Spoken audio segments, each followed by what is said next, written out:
Good to see you all. Well, we have a lot of material to cover today, so let's get started. Thank you all for coming. My name is Abigail, and I am the Business Continuity Program Manager for the university.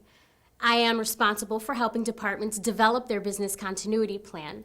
I also help departments activate their plan if there is a significant business disruption.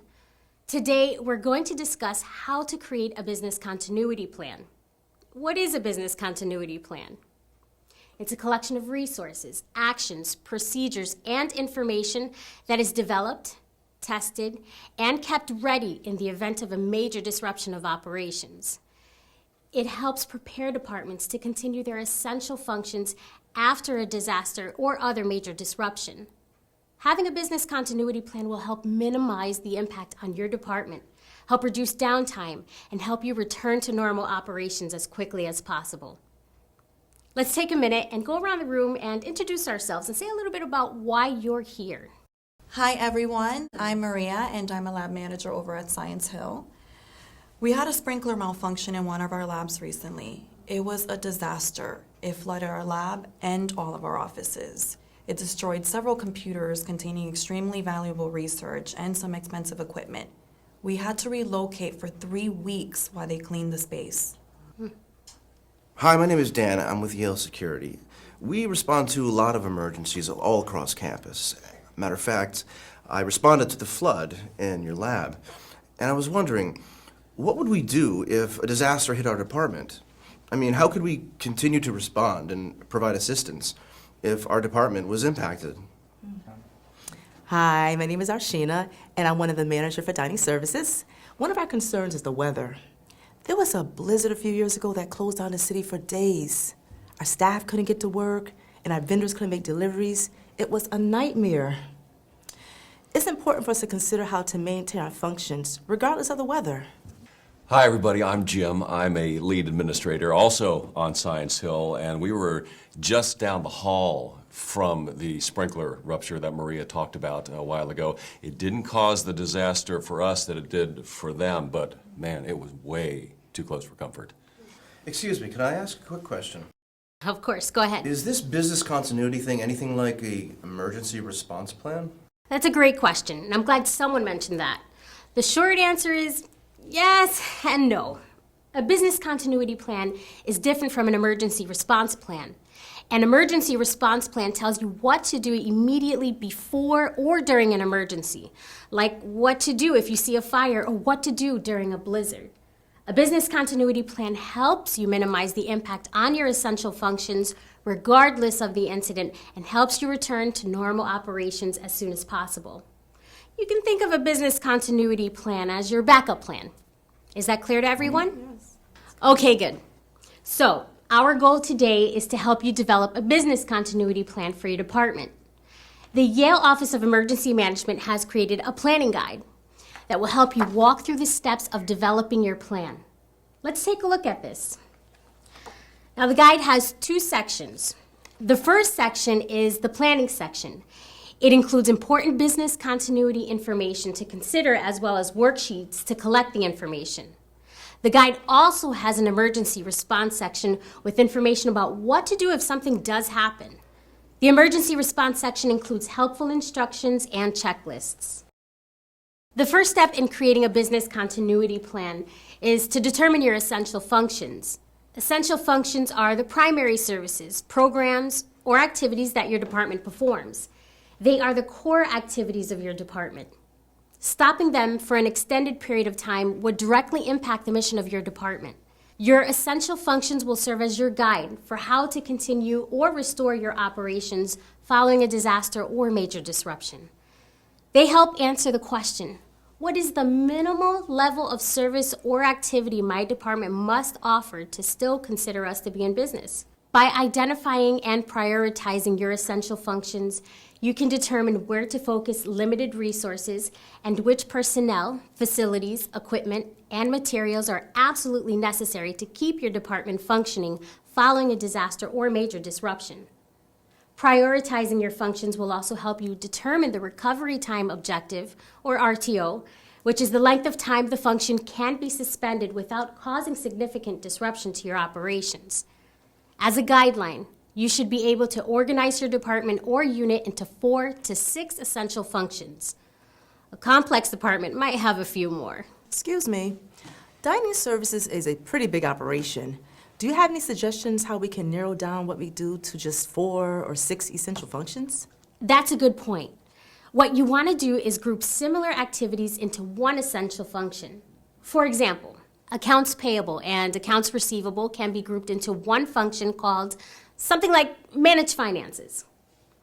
Any other questions? No? Okay, great. This is a good time to mention that you don't need to do this all by yourself. Business continuity planning is everyone's responsibility. So develop a planning team in your department to help bring all the pieces together. When you go back to your departments, gather your planning team, and together you can collect the information you need. There is information in the guide to help you determine who should be part of your planning team. Once you've determined your essential functions, you will want to prioritize them by conducting a business impact analysis, or BIA, for each function. A BIA will help you assess and document potential impacts and negative consequences of a disaster or major disruption on the function. The BIA also helps establish recovery priorities by looking at dependencies, peak periods, harmful consequences, and possible financial risks. I know this sounds complicated, but it isn't. Here's a chart with a basic summary of the priority levels. There is a worksheet in your guide that helps you complete the BIA for each function. It is another task that you would want to do as a group. After you have identified and prioritized your essential functions, next, you need to know what resources are needed by each one. Resources are broken down into several broad categories: people, places, and things. Things include supplies, equipment, and IT applications. Think about each function and make a list of all the resources you need. The Essential Functions and BIA worksheet in the guide will help. Are there any other questions about essential functions or the BIA? No? Wow, you guys are good. Let's keep going. Now that you know what your essential functions are, their priority rating, and the resources needed to manage them, the next step is to develop backup plans, also known as recovery strategies, for each function. Recovery strategies focus on 3 main resources: people, places, and things. And ask a very crucial question. What if? What if 50% of your staff was out sick with the flu for several weeks? What if your building was destroyed by fire? Where would you go? What if your office equipment was damaged or destroyed? What if you lost access to the internet? You can use the recovery planning worksheet in the guide. It walks you through each question for each essential function. Question. Almost all the work in my department requires computers and access to the network. Is that included in the business continuity plan as well? Yeah, and our researchers use laptops. What happens if a hard drive crashes or their computer gets stolen? Those are excellent points. It's almost impossible to imagine working without access to the internet or the Yale network, or losing all of your computer files to a virus or drive failure. Unfortunately, it can and does happen. But by taking some simple steps, you can reduce or possibly even prevent a disruption to your work if something does happen. Yale Information Technology Services, ITS, offers assistance with comprehensive data backup. They can offer guidance about available solutions to back up your entire department's computers or just one laptop. Any questions about planning for IT problems? Great. Let's talk about communication. Here's something to think about. What if there was a fire in your office and you had to relocate to another space? Think of all the people you would have to contact: staff, students, administrators, even vendors. Do you have all of their contact information handy? Is it in your phone? What if you lost your phone? Then what? It's important to keep complete lists of all your contacts somewhere safe, away from your office or work site. Good communication, both internally and externally, is crucial during any emergency. Having an emergency communications plan will help you be prepared, and it's easy to do. Now, are there any other questions about anything we've covered so far? In our lab, we have lots of specialized supplies and equipment. We'd be in real trouble if we lost any of them. How do we manage all of that after a disaster? That's a great question. your department or unit may have unique needs that should be included in your business continuity planning. Do you use any specialized equipment not easily replaced? Do you rely on any specialized supplies, vendors, or contractors? If so, include a complete list including ordering and contact information as part of your business continuity plan. Keeping accurate, up-to-date records of your essential equipment, supplies, and vendors is important. And make sure that the contact information is current.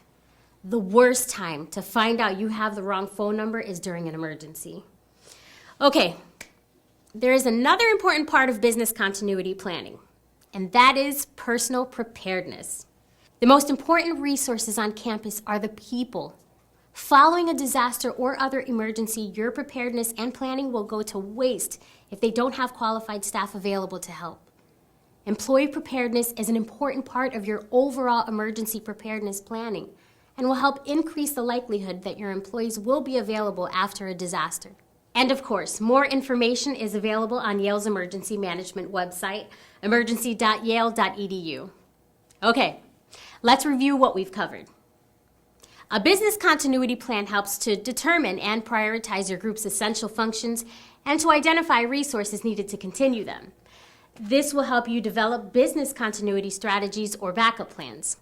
It will get you thinking about possible IT issues, specialized equipment, and supplies and vendors. And finally, employee preparedness. So that's the basic idea behind a business continuity plan, and it's all right here in this guide. The Yale Office of Emergency Management is here to guide you through the process. And remember, you don't need to do this alone. Go back to your departments and form a planning team to help you. Review the guide and fill out the worksheets together. After you've completed the guide, contact the Office of Emergency Management for instruction on entering your plan into the business continuity software application. Thank you all for coming, and if you have any questions, feel free to contact the Office of Emergency Management.